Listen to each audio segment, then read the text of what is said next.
Okay, welcome. So this is the last webinar of the entire class because we're in week 11 and I don't give a webinar in week 12 because pretty much we're done with any content and that's your final, which is really the same as any DES exams, but that's something to note. So I figured I'd tell you my plans, and this should be the shorter webinar, often the shortest webinar of the entire class.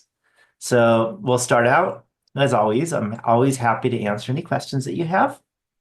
And then after that, we're going to be looking at ANOVA. ANOVA turns out to be a really important statistical test. Um, we are not going to cover everything in ANOVA because it can get really complex. So we're going to stick with the simple part of ANOVA. Two pieces of ANOVA is one is the requirements to be able to use ANOVA. There's a bunch actually, and that's going to be one of the longer things is say, what do you need to be able to do this? What assumptions are made, that kind of stuff. We'll look at example two of doing ANOVA and look at the requirements. We'll have an H naught, we'll have an H1, just like all the things that we're used to doing. And again, we only have one chapter. It's kind of a short chapter. Honestly, it used to be longer, but I got rid of a bunch of parts that I go to conferences, and if people aren't doing it, then I don't do it. So I try to make sure that our class is just like the rest of the classes that are taught in California. So then finally, I want to remind you and let you know project two is due at the end of the week. So it's the official due date is Sunday. I recommend trying to get it done by Saturday. So if something goes wrong, you have that extra few hours or whatever. Whereas if you wait till Sunday night and something goes wrong, then you haven't turned it in. So I strongly recommend don't waiting till the last minute to submit your project.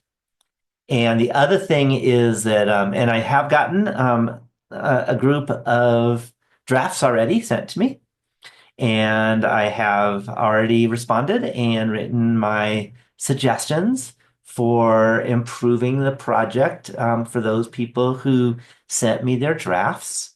And I'll let you know the absolute deadline to send me a draft is Thursday at 8 a.m. Thursday at 8 a.m. Any later than that, I won't look at your draft. Then you submit the final, whatever. You can always post on the project to discussion board any questions you have. That could be after I've sent you my suggestions, after you've sent me the draft and questions about some of the suggestions or whatever it might be. Or it could be as you're writing your draft, whatever it might be. And I will be looking at the discussion board pretty often. I mean, obviously, I'm human, so I sleep at night. But other than that type of stuff, I check pretty often. I also teach too, but I do check often. So we're at the end of the course. This is our very last webinar. We are not going to have one next week. One thing is that you submit your project by the weekend, and then all there is left is your I call it the final exam, but really it's the week 12 exam. And I want to let you know it is the only item in the entire class that's due on a Wednesday. So don't think you can wait till the following Thursday because the course is over. So submit it. Make sure that you take your final exam by Wednesday, and you can do it Tuesday if you want, or you can do it anytime. You do it tomorrow if you feel like it. But I do recommend that you don't do the final until a couple things. One is you've done the chapter 13 assignment, and the other is that you have kind of practiced some of the old assignments because the final exam covers everything. Okay. It's more focused on chapter 13, but just like the others is more focused on the most recent. But there's a whole lot of chapters. There's 12 chapters before chapter 13, and it covers a mix of each of the chapters. What I do is I grab your homework, randomize like maybe a problem or two per chapter, and that's what you get. And then you have, maybe four problems on the chapter 13, and you're also going to have, as typical, a problem where you have to type in the answer, and you're used to that with all the other exams. So that's just a note in terms of what's coming up. Are there any questions that you have about the class or about anything? Any questions? Okay, if there's no questions, we're going to move on to ANOVA. So the first thing, and this is confusing, so don't shoot the messenger on this one. ANOVA, ANOVA, stands for Analysis of Variance. Okay, it stands for Analysis of Variance. Here's the thing, though. For our class and what we're going to be doing, what we're going to use it, and how we're going to look at it, we're never going to look at variances. So I will let you know that the only reason why it's called analysis of variance is the deep mathematics that comes behind the scenes that you'll never see uses variance. But we're not going to touch variance in anything we do in this class for ANOVA. So that's just a big note.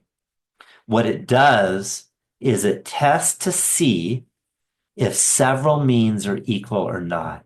So we have had already in chapter 10, we tested one mean versus another mean. Are these two different? Are these two different? In fact, that's what your project is on, right? So you're going to be doing your project is based on comparing two means. You also looked at proportions and comparing two proportions. Okay, you also could look at many proportions because that would be chi-squared. You can compare a bunch of proportions and you can do a chi-squared goodness of fit, for example. So we've done that. What we haven't done is when you have more than two means and you want to see if they're all the same or not. Any questions on the idea of analysis of variance? Okay. All right. So with analysis of variance, and hopefully you're used to this at this point, you should be very used to it, is that there's a null hypothesis and there's an alternative hypothesis. So the null hypothesis is going to be H naught colon, like always. And then it's going to be mu1 equals mu2 equals, and you just keep writing until you're done with the last mean and say that's equal to the last mean also. So all the population means are the same. Okay? So there could be four of them. It might be mu1 equals mu2 equals mu3 equals mu4. There could be 100 of them. And I'm not going to say 100 mu's, but you get the idea. Okay, so that is H naught. All the means are equal and just write down in symbols mu1 equals mu2. Sometimes you use letters instead of numbers. So if you want to look at, say, I don't know, is the mean temperature on the west shore of Tahoe the same as the east shore, the same as the south shore, the same as the north shore, then you might do mu W equals mu E equals mu S equals mu N, because that would be the four different shores. So sometimes you'll use letters because it might be clearer what you're talking about. Okay. H1, we write in words. And that is at least two of the population means differ from each other. So here's something I want to let you know that's really important. When you do the exam, H naught must be in symbols and H1 must be in words, or I do take off points. So you don't want points taken off, but I make sure that I say it in the webinar. So I'm saying it again. For the exam, you must have H naught in symbols and H1 in words. Okay. It turns out H1 can be done in symbols, but it's when I first taught this class like 25 years ago, I used to do it in symbols and everyone was so lost and confused, I gave up. So now I do it in words because the symbols are actually really complicated. So we're not doing that. But H naught is easy to write the symbols. H1, not so easy, so we write that in words. Um, and again, you should always write in the context. So if you were doing about the temperature in the four, places in Tahoe, then you would say each of the two population mean temperatures, at least two of the population mean temperatures on the shores of Tahoe differ from each other.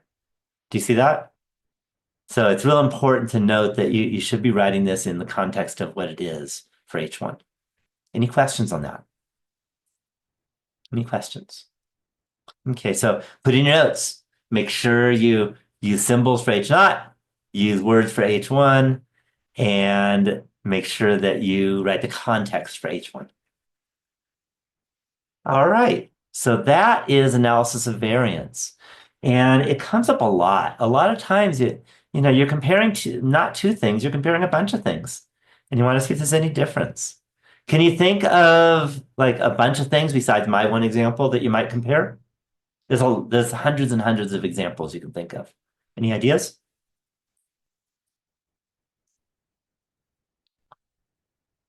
You're comparing population mean of this, that, and that, or these 17 things, or something like that.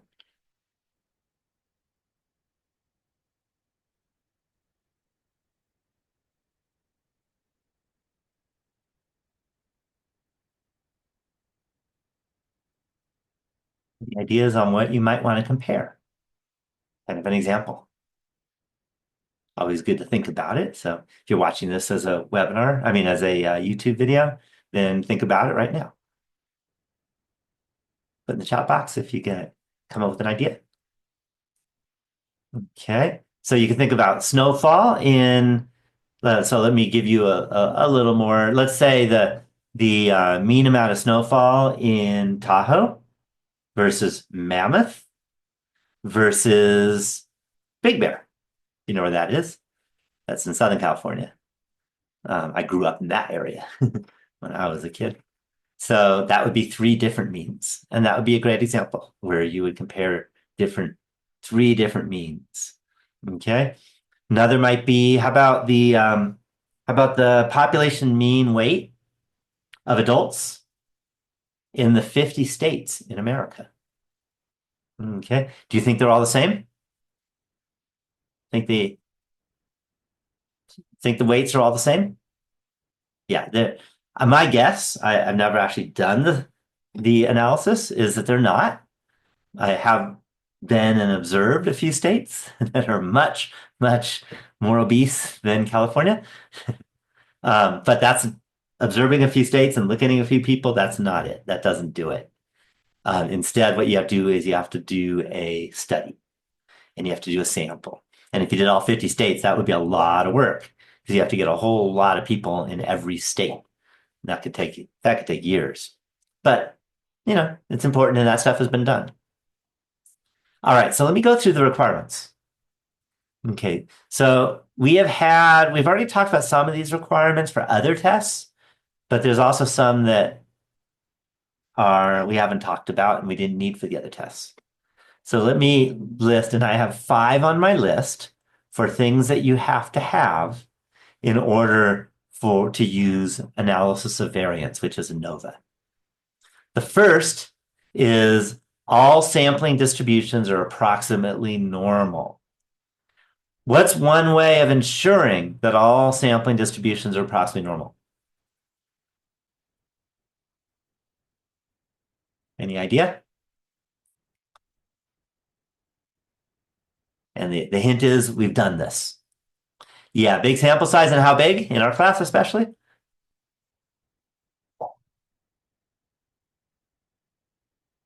Yeah, over 30, and it would have to be over 30 for each group. So if you were looking at the weight of adults by state, you'd have to have over 30 for all 50 states. Okay, and that would be like 1,600, so almost 1,600 people that you would have to weigh. That'd be a lot of work. So I do want to let you know that this stuff could be a lot of work, even though it's easy to state. It's not always easy to do. Okay, the other is you are assuming that the standard deviations for each are equal. So the standard deviations for each of the groups are equal or close enough to equal is usually good enough. Okay. We have not learned in this class how to test whether the standard deviations are equal. What do you have to do? Any guess? If you want to use ANOVA and do it right?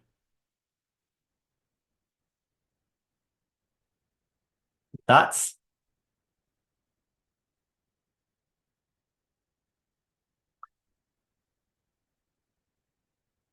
Okay, I think I'll tell you then what you need to do.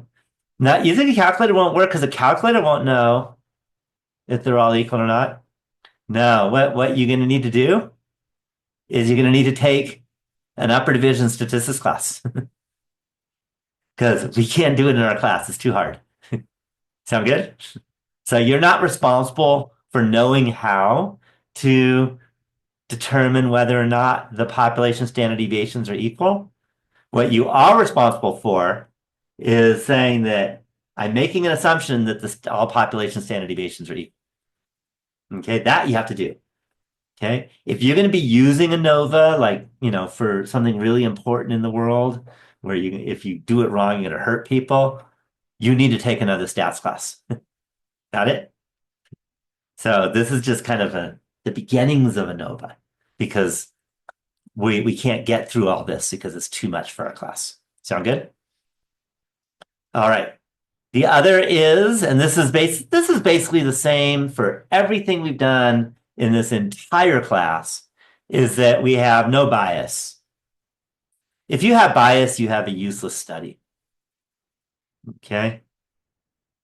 So if you, for example, if you do the weight study and you just go to, in one state, you go to a donut shop and weigh everybody.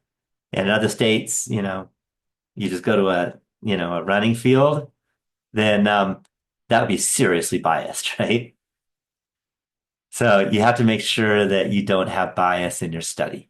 And that has been true in everything we've done in this entire class.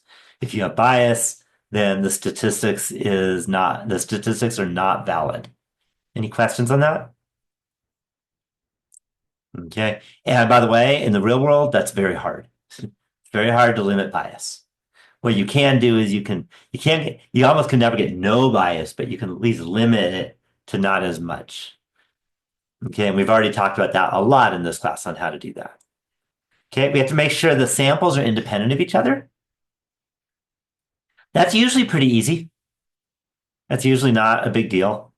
Um, the only the only examples, there's a bunch of examples where they wouldn't be independent. Let's say you were looking at um, families where there's 5 children, and you want to find out there was a difference in IQ or something for the, you know, depending on where your status is, when you were born in your family, first, second, third, fourth, or fifth, then that would not be independent if you went to a bunch of families with 5 children because those are groups of 5. Does that make sense?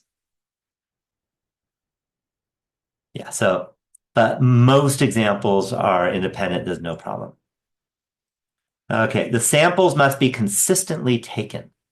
Okay. And that's important. And that's especially important when the study takes a long time to do. Okay. If the study takes a long time to do, sometimes it's harder to make it consistent. So, for example, if you wanted to look at, I don't know, on a scale of 1 to 10, how do people feel about the outcome of the election that happened? And you went to all 50 states and asked.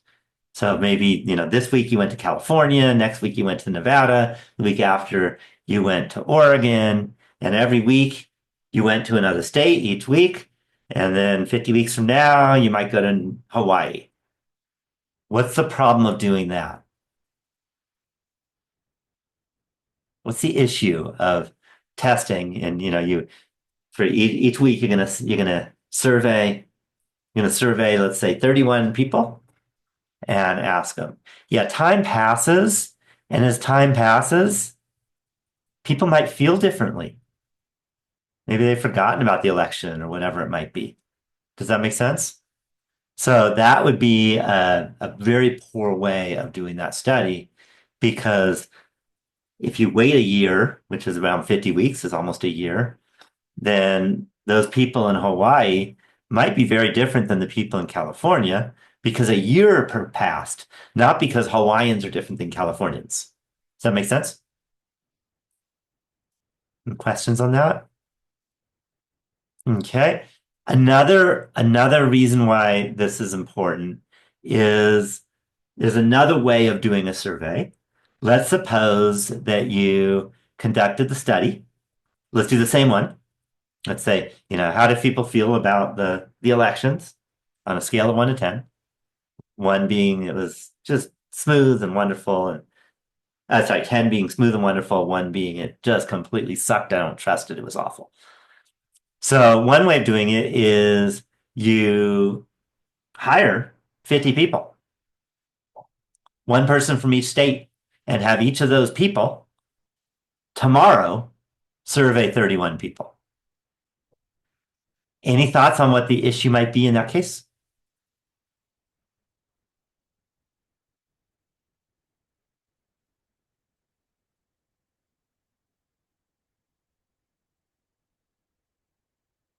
Any idea? There can be an issue. Let's see, jumping in. So here's the possible problem is you have 50 different people, but one person is just doing New York, a different person is just doing California. But it might be that the person who's just doing New York maybe kind of says it differently, like maybe with anger in his face, whereas a person in California says it politely and nicely. Do you see? Even saying the same words, but it could be anger versus politeness. And that might change the way people react and respond and answer. That makes sense? And then they wouldn't be consistently taken. And I will tell you from firsthand knowledge that I was one of those people who did the surveying. Okay. And I think I might have mentioned this a long time ago in the class.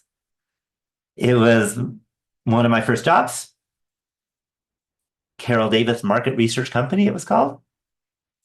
And it was it was a corporation.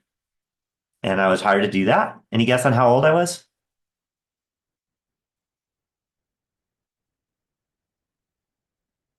I was 11 years old, calling people on the phone, doing surveys. Now, an 11-year-old is going to be a lot different than, say, a 30-year-old doing the survey. I was just a kid. I just did what I could do. Yeah. So nowadays, I think that company would probably get arrested for hiring an 11-year-old, but things were different in the old days. Yeah. So that was I actually had a personal experience when I was 11 years old conducting surveys. So what we did actually to help stop number five is we'd have a meeting. So we'd have a meeting, and in the meeting, the manager would talk to us and go over how should we conduct a survey? How should we react? How should we respond? Even how, kind of, what should we do if the person got angry or something like that? And that way, at least, we were doing our best to be consistent. I know I was only an 11-year-old, so I might have sounded differently, but I did my best in doing what the manager told me to do. Okay. If you don't do that, if you don't have that meeting ahead of time, then that consistency is very hard. Any questions at all on the requirements? Okay. So that's it. Those are the requirements. That's how you do ANOVA. So let's do an example. Okay. And I'm only going to do one example unless you need me to do more because they're all kind of similar. Okay. So here's something, and I made this up. So don't quote me on the stat or anything. I did not actually do any surveying people or anything like that. But you can imagine surveying people. So suppose, if I ever write the word suppose, that means I made it up. Suppose a study was done to analyze the racial differences from the distance in miles that people live from the nearest public library. That might be a nice thing to survey and to study, right? The data from the study are shown below. And what we did in theory was we looked at people and decided that there's white people, black people, Hispanic people, and then there's people of other races. Okay. And then we surveyed 6 people who are white. First person said, I live 15 miles from the nearest library. Second said, I live 4 miles. Third white person said, I live 11. Fourth said, I live 9. Fifth said, I live 3. Sixth said, I live 2. Okay. And then we surveyed 4 black people. They said 12, 1, 6, and 6. Then surveyed 6 Hispanics. They said 9, 17, 5, 14, 7, and 1. And we surveyed 4 people from other races. That could be Asian, for example, or, there's a lot of different races out there. And that's 18, 11, 2, and 8. Any questions on the study? Okay. All right. So what we want to do is we want to see, is there distance? Are they all the same or not? Okay. So what test do you think we need to use?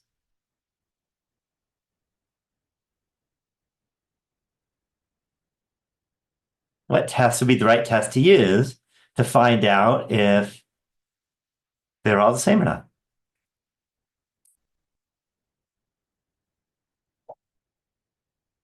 Thoughts? Yeah, ANOVA. Because notice that we have a quantitative survey question, right? In fact, I'll ask you, how many miles do you live from your nearest public library? For me, my answer, by the way, is 2. Oh, look at that. Your answers are 2 also. Okay, that could be just a coincidence. Okay, so notice that the answer to the survey question is a number. If it's not a number, you cannot do ANOVA. And we're used to that, where that's one of the main things you look at when you decide what hypothesis test to use. One of the main things you look at is it a quantitative or is it a qualitative survey question? Does that make sense? Okay, these are numbers. And we're not just looking at one group or comparing 2 groups. That doesn't work. Okay. Instead, there's 4 groups. Okay. By the way, what's the problem? Why not just say, well, let's do a hypothesis test if we want to answer this question between whites and blacks, see if there's a difference. Between white and Hispanic, see if there's a difference. Between white and other, see if there's a difference. Between black and Hispanic, see if there's a difference. Between black and other, see if there's a difference. And between black and Hispanic, see if there's a difference. And if any of those had a p-value less than 0.05, then we say, hey, at least 2 of them are different. Sounds great, doesn't it? Do you see any issues with that?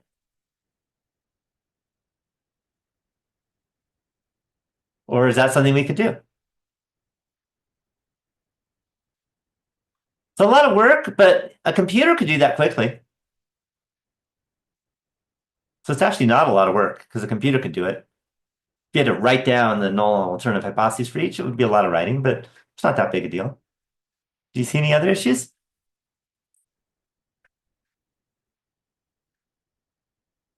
Of just doing a bunch of, you know, tests for a difference between 2 means?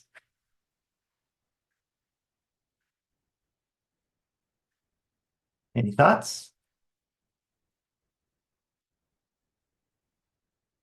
Okay, don't have the same amount of numbers. Actually, that you don't need. When you're testing a difference between independent, you don't have to have the same number of variables. So for your project, for example, if you have a survey question or you're collecting data and it's a difference between 2 independent means, then you don't have to have the same sample size. You're allowed to survey 40 of the first and 50 of the second, and that's fine. So that's not a problem. Maybe I should mention it because most people don't guess what the issue is. There's an issue. Here's the issue. If blacks and whites were the same, if they were all the same, and first you looked at blacks versus whites, you'd have a 5% chance of a type 1 error. Do you see that? But then you did whites versus Hispanics, and you'd still have a 5% chance of a type 1 error again. And then you did whites versus other, and then you'd again have a 5% chance of a type 1 error. You'd be doing this test like a bunch of times. Every time you have a 5% chance of a type 1 error, if you did it instead of for this example, if it was like the states in America and weight, then you'd be doing it like thousands of times. You're going to get a type 1 error, at least one of the pairs. Does that make sense? So the problem is that if you do a study many times, then type 1 errors are probably going to happen. Do you see that? So what ANOVA does, and again, I'm not going to go through the math. The math is very deep, by the way. I'm not going to go through the mathematics. I mean, I love the mathematics, but I can't teach it in this class. I'm not going to go through the mathematics, but you can trust me that one of the main things ANOVA does is it looks at all those different possibilities of a type 1 error and kind of merges them all together and gives you a test statistic to handle that. That make sense? Okay, so that is pretty important. All right, so the next thing we need to do is we need to write down our null and alternative hypothesis. First, let's go for the assumptions, sorry.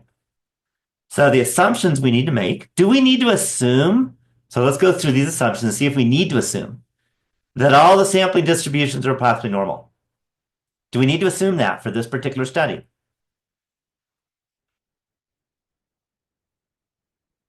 So do we need to assume the sampling distributions are normal for white, black, Hispanic, and other, all four of them?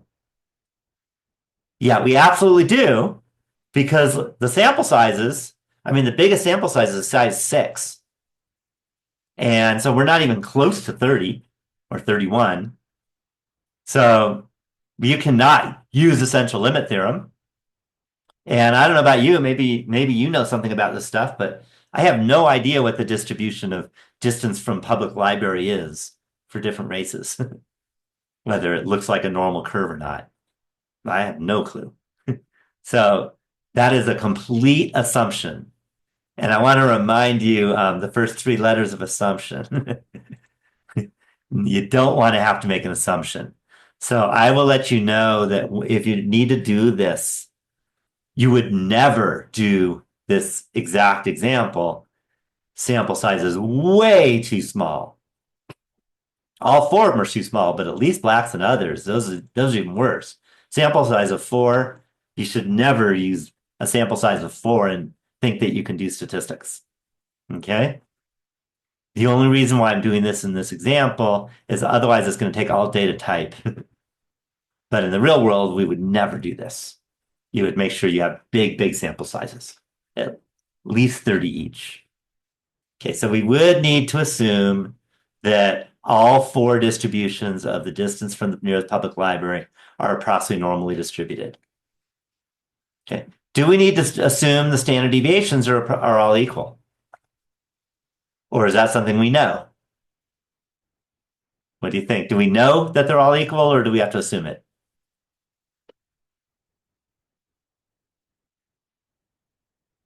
What's your thought?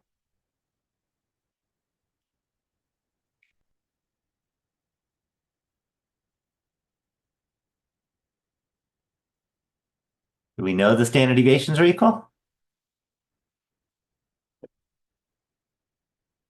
Okay, sample size is actually not about the sample size, but we know nothing about the standard deviations. Oh, the populations. You have no clue.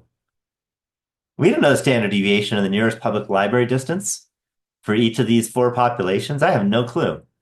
So yeah, this is definitely an assumption. So all population standard deviations are equal is an assumption we have to make. Does that make sense? Okay, the third one, no bias. Okay, that's one of those where no bias really depends on how you did the survey.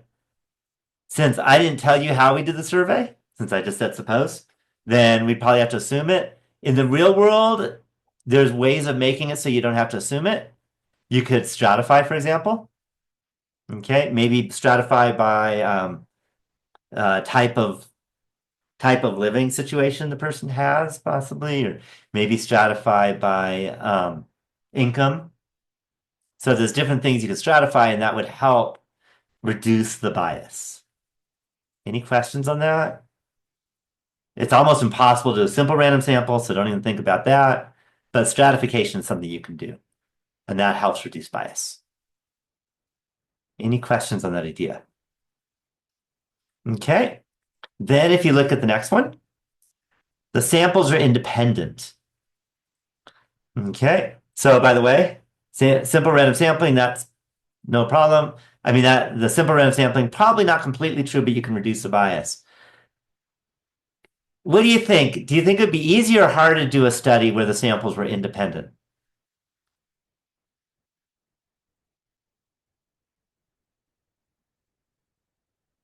for this study?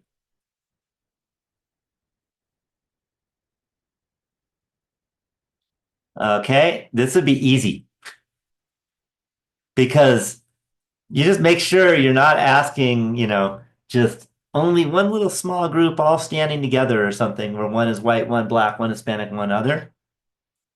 Okay, you just grab a bunch of people. That makes sense? And make sure that you're not like grouping together anything. So that's actually pretty easy to make them independent. So I'm going to say the samples are independent is an assumption because I didn't say anything, but probably not an issue because that's an easy one to handle. And then the samples were consistently taken. What do you think? Is that easy or hard in this case?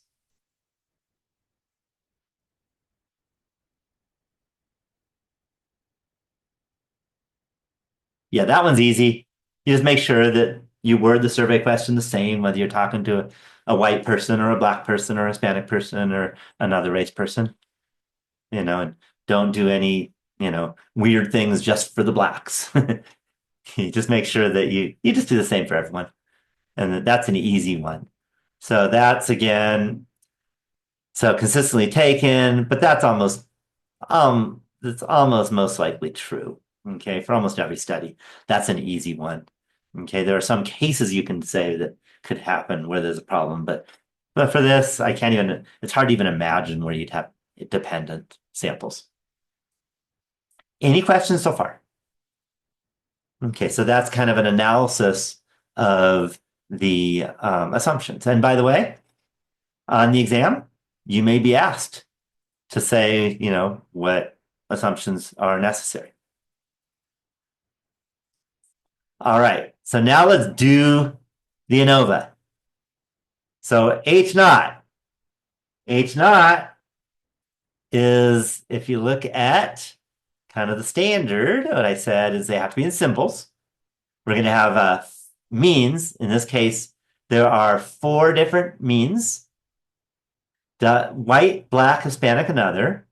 So my H naught will be, let me go insert an equation. And I'm going to write mu. So mu. And then sub W. So white equals mu. And then sub B for black equals mu.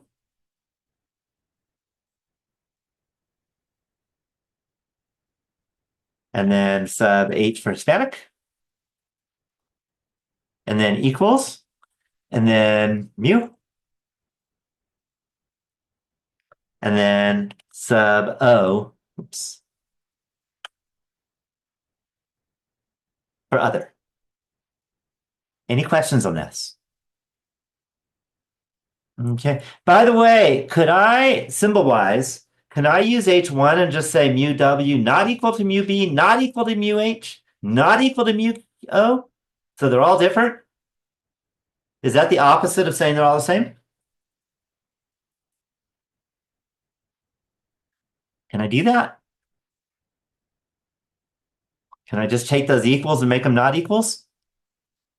Yeah, the answer is no. Because let's say that Hispanics and blacks have the same population mean distance from the public library, but maybe whites live farther away on average. So they're not all different because we got two groups that are the same, but then whites are different. And maybe others also same as whites. So we got a pair that are the same and a different pair that are the same, but these two pairs are different from each other. So some are different, some are the same, and that is still means they're not all the same. So you can't just turn these into all not equal to. That's one of the main reasons why words are the easier way. And you would say at least two of the races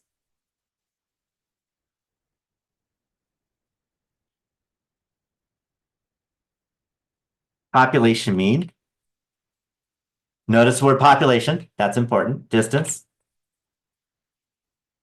from their nearest public library differ. Any questions on H naught or H1? H naught you write in symbols, H1 you write in words. And notice that we have the words distance from the nearest public library, we have the word race. So this is in context of the question. And even these symbols have context, W, B, H, and O. So it's best to do it contextually. You lose points if you don't. Any questions so far? Okay, the name of the test, we already said that. That was ANOVA.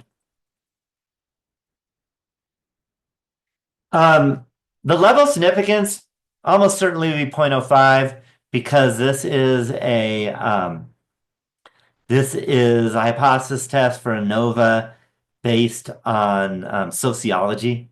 Sociologists almost always use 0.05, so I'm not going to get into the details of that. Just note for your projects, you need to get into details. Okay. All right. The test statistic turns out not not to be any of the test statistics we've ever seen before, right? We've seen, for example, we've seen a normal distribution, we've seen a t distribution, we've seen the chi-square distribution. This is going to be a different one called the F. And in fact, I think it'll be worth it, so I do have the time to kind of show you what it looks like.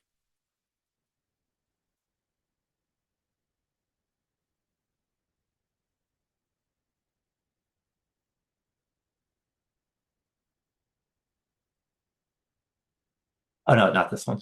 We'll get there in a minute. Is it? There we go. It turns out the F distribution looks like this. It's got goes up and then slowly down. It's skewed right. So it's a skewed right distribution. Turns out there's 2 degrees of freedom. It's not just a simple sample size.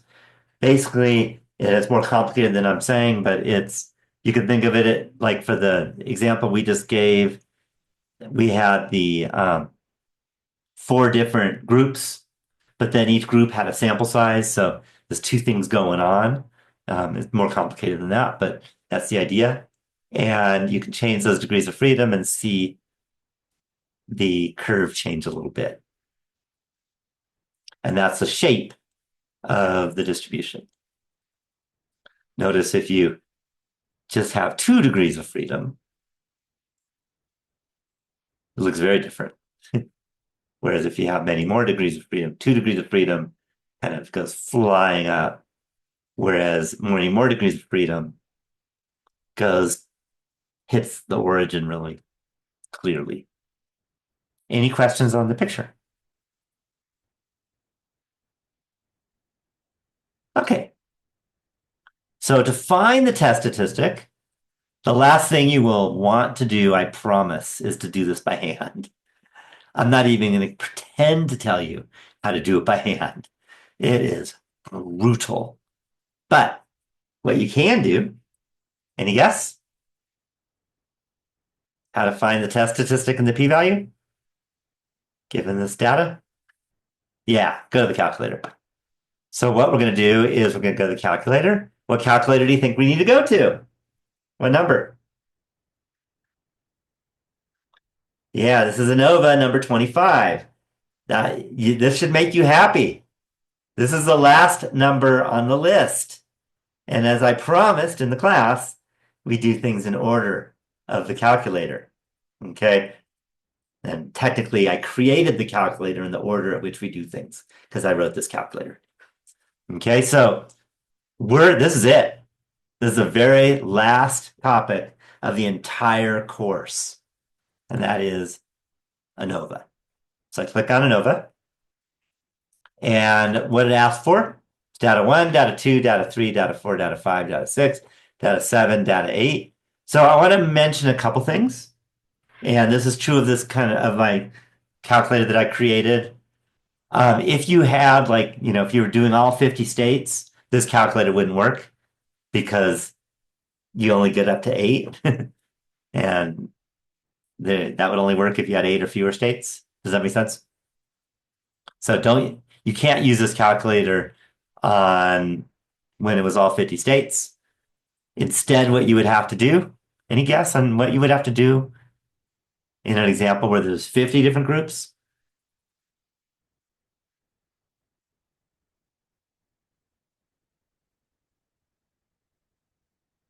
Any thoughts? Let's see, jumping in. Spreadsheet. And for example, your project 1 and project 2 were done on that spreadsheet. There actually is an ANOVA option on that spreadsheet. So if you had all 50 states, you can use that spreadsheet to do it because that one goes on and on. But for anything we do in our class, I'm not going to waste your time. It would take all day long to do, more than 8 big long groups. So I'll keep it not too many. But in the real world, sometimes you need something more than this. So this calculator works for some, but not everything, because if you had more than 8 groups, this calculator won't work. But for this example, it does. So for the whites, 15, 4, 11, 9, 3, 2. 15, 4, 11, 9, 3, 2. So 15, comma, 4, comma, 11, comma, 9, comma, 3, comma, 2. Next is 12, 1, 6, 6. So that's data 2. 12, comma, 1, comma, 6, comma, 6. The next one is 9, 17, 5. 9, comma, 17, comma, 5, comma. 14, 7, 1, comma, 7, comma, 1. And then data 4 was 18, 11, 2, 8.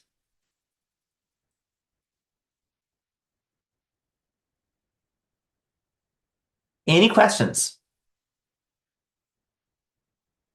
Okay. And then leave the rest blank.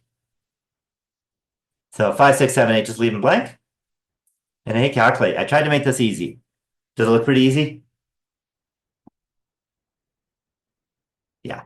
Okay. I mean, you still have to type the numbers. There's no way I can make it where you don't have to type it. That's not going to read your mind. You can copy and paste the numbers if they're separated by commas. Okay. And the test statistic F is, I'll just call it 0.33.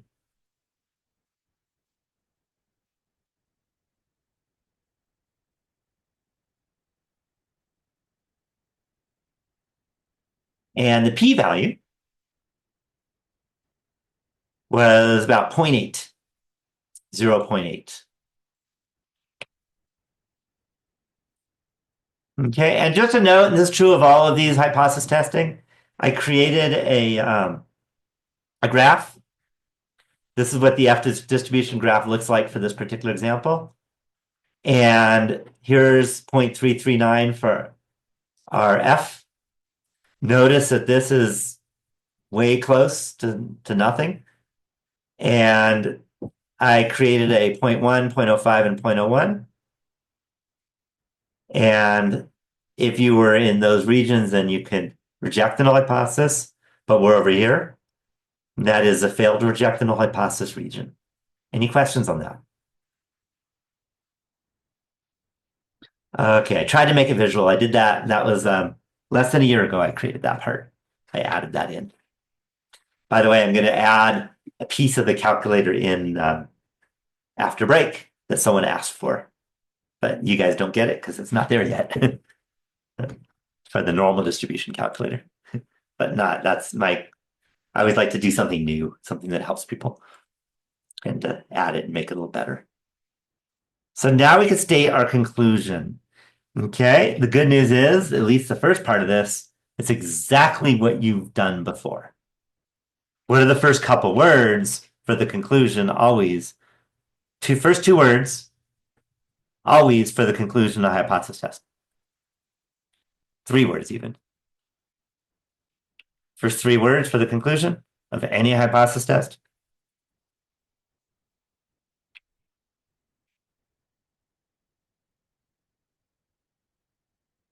Yes.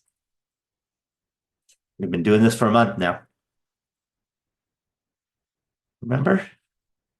I don't see jumping in. There is statistically.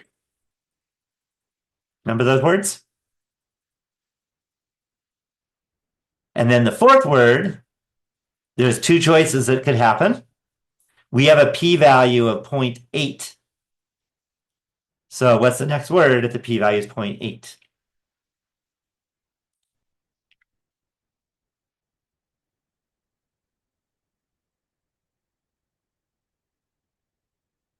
Yeah, insignificant. So you're close. Evidence to support the claim. That. And here's the good news. I can just take the H1 that I've already typed out, copy it, and paste it. And then let's take that A and make it not capital.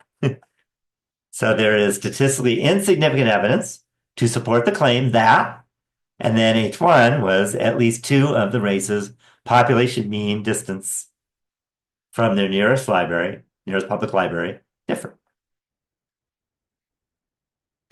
Any questions at all on the conclusion?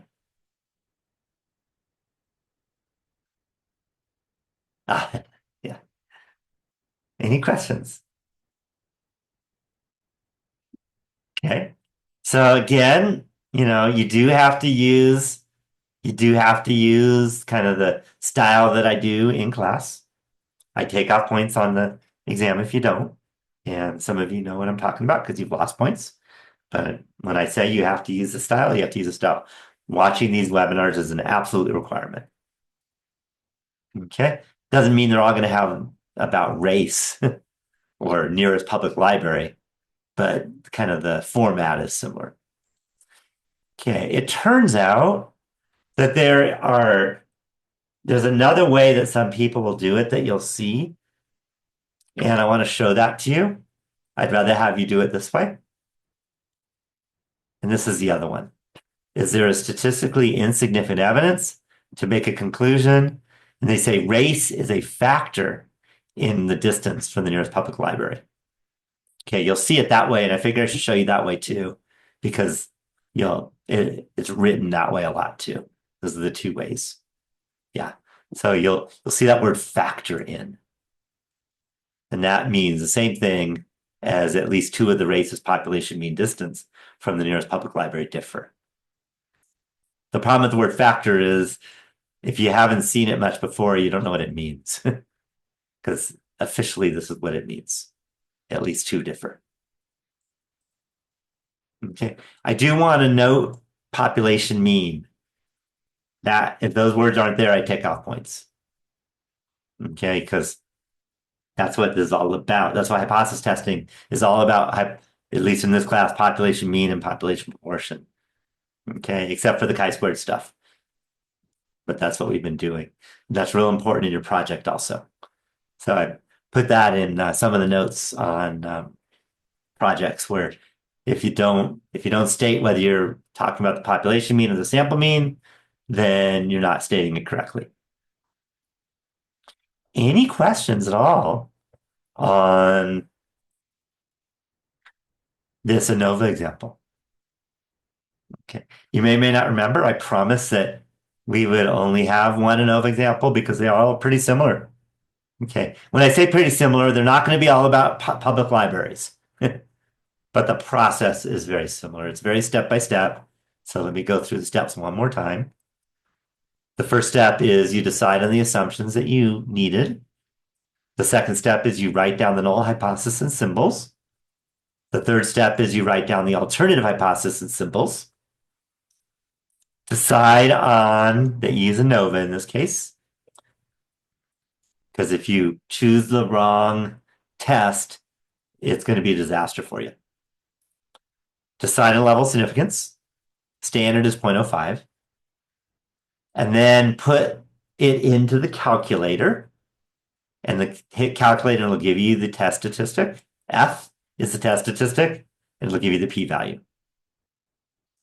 Then state the conclusion, starting with there is statistically significant evidence to support the claim that, or sometimes you get rid of the in.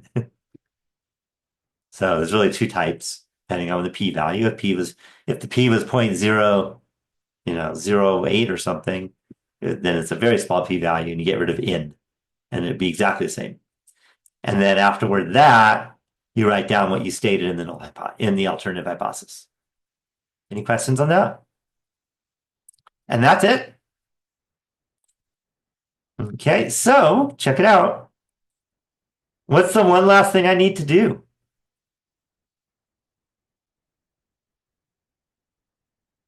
Before I talk a little about the project for this webinar.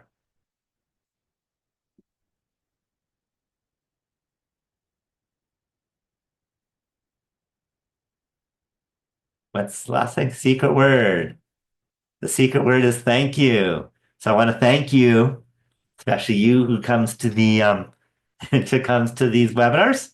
I want to especially thank you for coming to the webinar and for being polite, and those of you doing work for doing your work and doing your best. So thank you for, not making my life miserable and making it happy. Okay, so that is the secret word, is thank you for this particular webinar, and this is the last webinar we have. Okay. I do want, now that I'm done with the secret word, I want to mention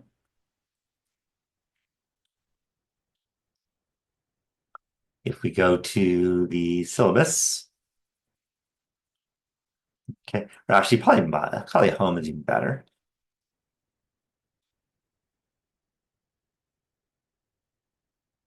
You'll see in week 11,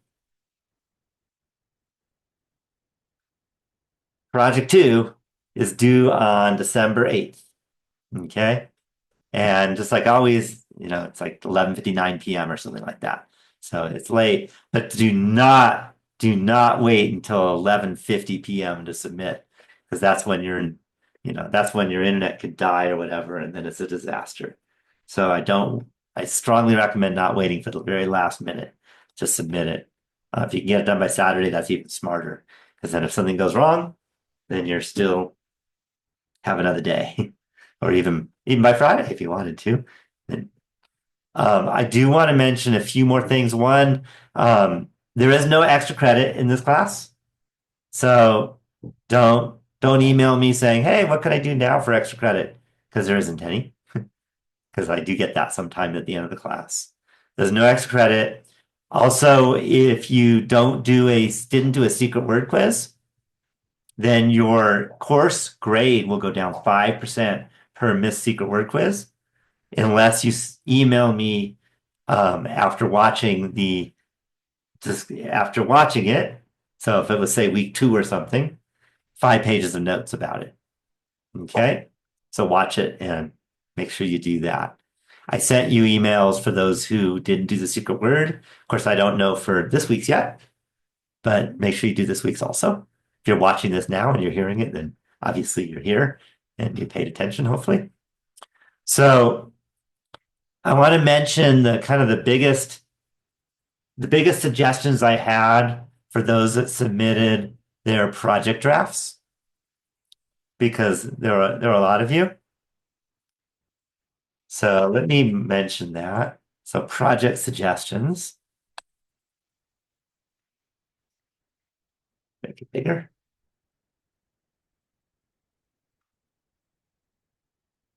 Probably two suggestions. And one, which I've actually said today already, is make sure you um, state whether you are referring to the population mean difference or the sample mean difference whenever that's what you're referring to.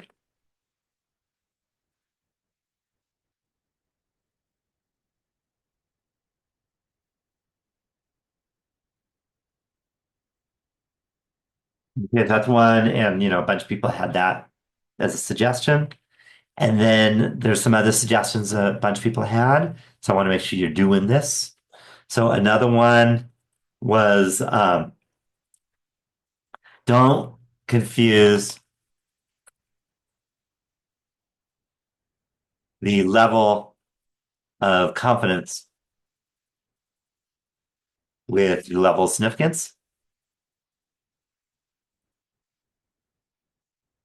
So you don't decide on a 95% level of confidence because of a type 1 or type 2 error. They have nothing to do with each other. So don't do that. Okay, instead, look at the confidence intervals that that are 90%, 95%, and 99%, and state the pros and cons of each, and then choose which is best for the client based on the pros and cons.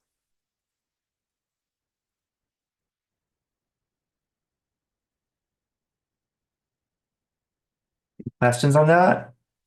It's very easy to change the confidence level on the spreadsheet. It takes a second. Type it in and you hit, and that's it. You don't have to do anything. It's no submit. You just type it in, and it'll just change the confidence interval. So you can actually see it. Okay, so that's a note that a bunch of people had to do. The other is if instead of a 95% confidence interval, you wanted a 99% interval with the same samples, with the same margin of error. How large a sample size would you need? And that takes a little bit of math, not too much, just a little bit, and you can come up with that. Okay, so these are a bunch of things that a lot of people had trouble with. Okay, and these are things that you could lose points on the project if you don't address them. Okay, and another is don't just state that you're using a 5% level of significance.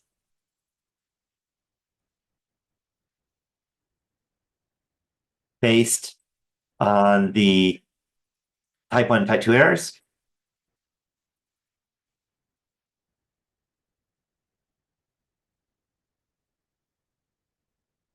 Go into detail.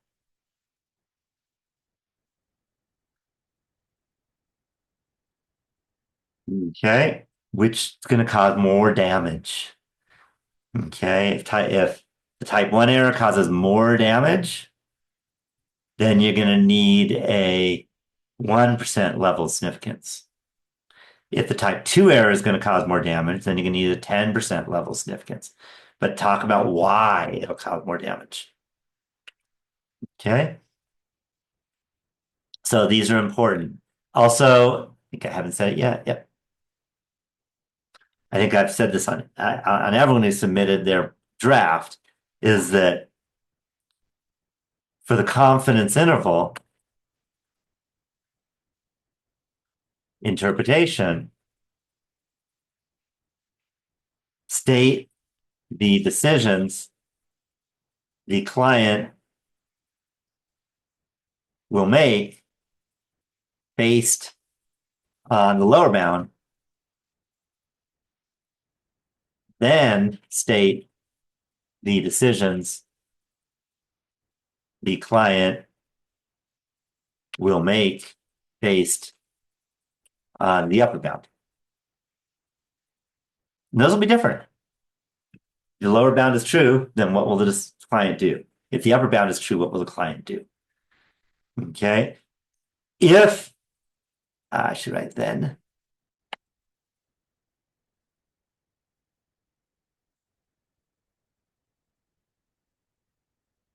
If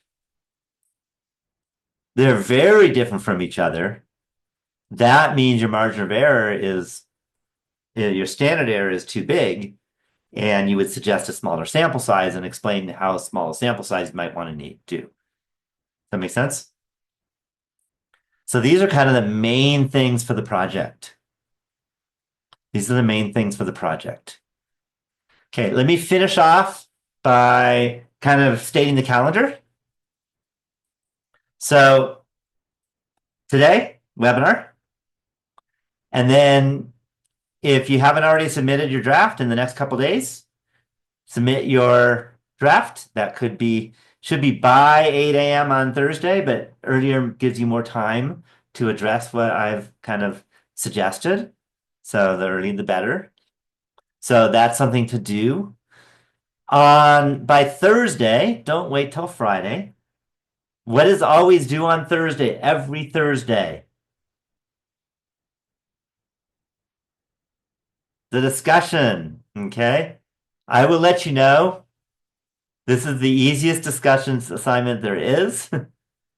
If you are late, you won't get full credit, and there's no excuse to not get full credit. So do not wait until after Thursday. Just do it today. Okay, it's nothing. It doesn't have anything to do with statistics, actually. Hardly. I mean, very little. You don't have to know anything about ANOVA. So just let you know that this is an easy one. Don't submit it late because then you lose points. There's no reason to lose points. So by Thursday, you should have the discussion assignment done. And then by Sunday, you should have your chapter 13 assignment. You should have replied to the discussion post, which you can do like in your sleep almost. So do that one quickly too. But also by Sunday, the project must be done and submitted. That's the hardest thing this week is a project two. Okay, and your secret word quiz by Sunday also.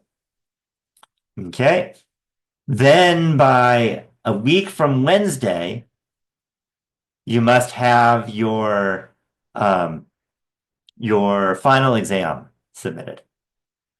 Okay, and then after a week from Wednesday night, the class is over. Then I'm going to grade it, I'm going to submit the grades, and then it's truly over. Okay, I will let you know. I submit the grades pretty early, probably Thursday or Friday. I'll submit a week from Thursday or Friday. I'll submit the final grades. But the college sometimes takes a while to process it, so it could be another week before you actually see it on your passport when you go into your grade book, whatever. You'll be able to see what you have in Canvas, but you won't be able to see whether you got an A, B, C, D, or F. That you won't see until later, and that's not my fault. I'm early on submitting, but the college is often late on processing, if that makes sense. So I apologize for that, but I can't do anything about it. So that's kind of the calendar. I want to remind you a couple things. After this class is over, If, let's say, you're taking a psychology class and you have to do some statistics, maybe for the research, and you want help in it, drop me an email. I'll help you out. Okay? No problem. Okay? You have to explain what you're doing and I'll guide you through it a little bit.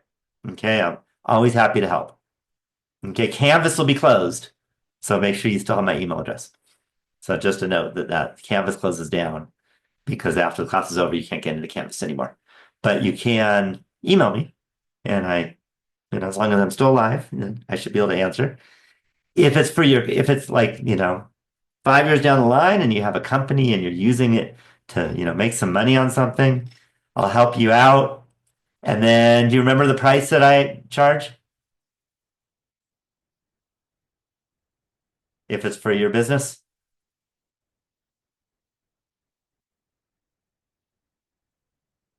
Remember? If you don't remember, that's okay. Then I'm going to ask you to give money to a scholarship. I don't want money. I want you to donate to a scholarship. Sounds fair? If you got a successful business, then you should be able to do that with your business. Okay. And by the way, thousands of dollars have been donated to scholarships for that. So I've helped a lot. Okay, so I'll do it. If it's for school, I do it without any questions. But if it's for your business to make money, then I want you to donate to students to help out future students. So that's something I do. And but I'm here to help, and I hope you all do great. So I think I'm gonna call it a last end of the webinar. And as always, after we shut off the the recording, I can answer more questions. But thanks a lot for all of you who have been watching this. And I check my email a lot. I check the discussion posts if it's something about this quarter. I can take a look and help. So goodbye. Stop recording.